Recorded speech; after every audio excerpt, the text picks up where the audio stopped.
talking about young African-American ball players getting an opportunity to play. Talk about the person we need to talk to is Gary Sheffield. Absolutely. Now, I didn't recognize him because he doesn't have a stogie. What? I almost brought it in. But I said, no, I'm going to be professional today. Matty V wants to see that cigar. You being professional for us. Thank you. Gary, thanks for joining us, Thank you, man. You know, you broke into the big leagues at 18, was it? Yes. Oh, I thought 18. It was 19, but 18 years old. Yeah. So there wasn't no Dream Series helping you develop, things like that. How were you developed to get to the big leagues that early? Well, mine came in the big leagues, so I was pushed up fast, you know. But the thing is that this is wonderful for kids because if I would have had this at the time I was coming up, I probably would have been still a shortstop. You'd have been an instructor at 19. Well, pretty much, yeah. I would have been a shortstop. You think you'd have been a big league shortstop? I would have been a big league shortstop because, see, the thing is that we didn't have the instruction that these kids are getting. All we was taught is to catch the ball and throw the baseball. Now these kids are talking about footwork, you know, range in the 6-hole, going to your left and doing all these other things. So I think it's wonderful. I think that's what hits me. Yeah. It's like we never had the opportunity to get instruction from or access to major league players at such a young age. So when you were that age, who were the major league guys that you would have loved to have access to when you was 15, 16 years old? Well, I would have loved to talk to Barry Larkin. You know, that was the one guy that I would have wanted. I wanted to sit down for an hour and pick his brain on footwork, how to play the position correctly. You know, I was 2 years out of high school.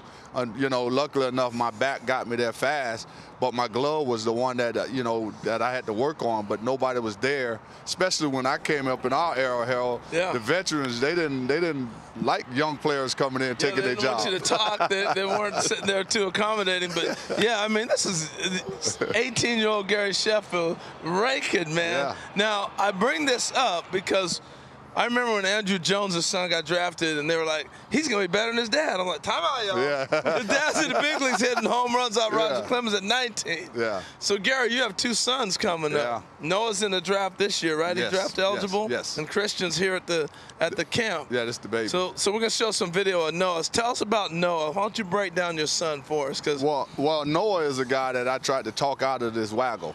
I didn't want him doing that because he had so much success doing it the other way, being still at the plate.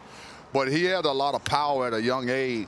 He had a lot of power, and everybody wanted to get a piece of this kid, and they want him on his team. So what I did is I told him, you play like you play. Do what you do.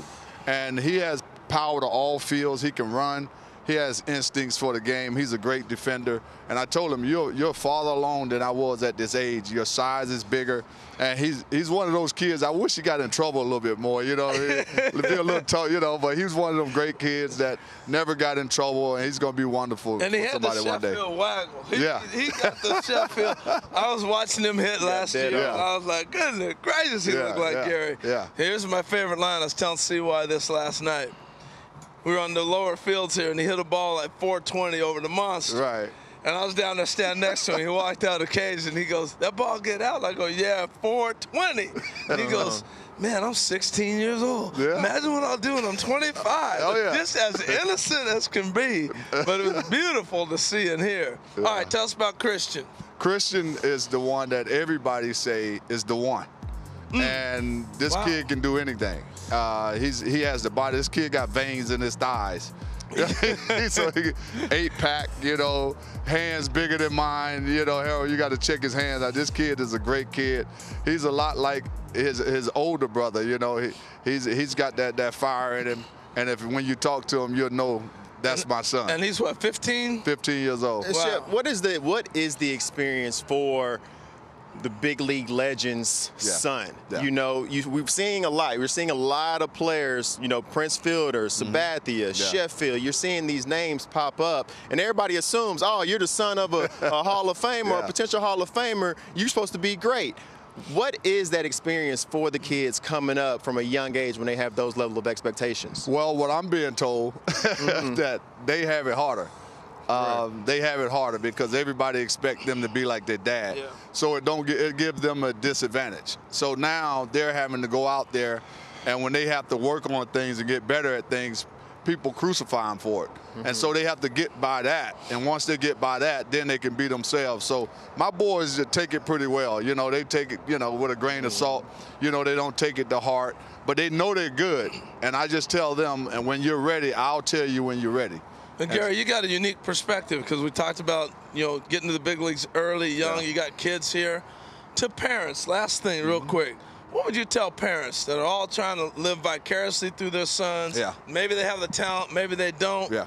What do you do, and what would you tell parents?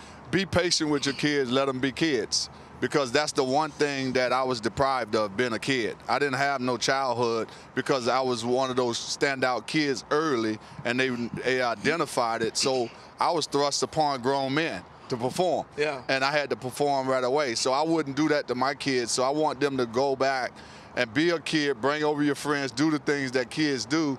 And when that time comes, you know, then now they're invested in what they're doing. And if you don't let a kid be a kid, they're going to make a lot of mistakes. Love that. Love that, man. I like that. Hey, Chef.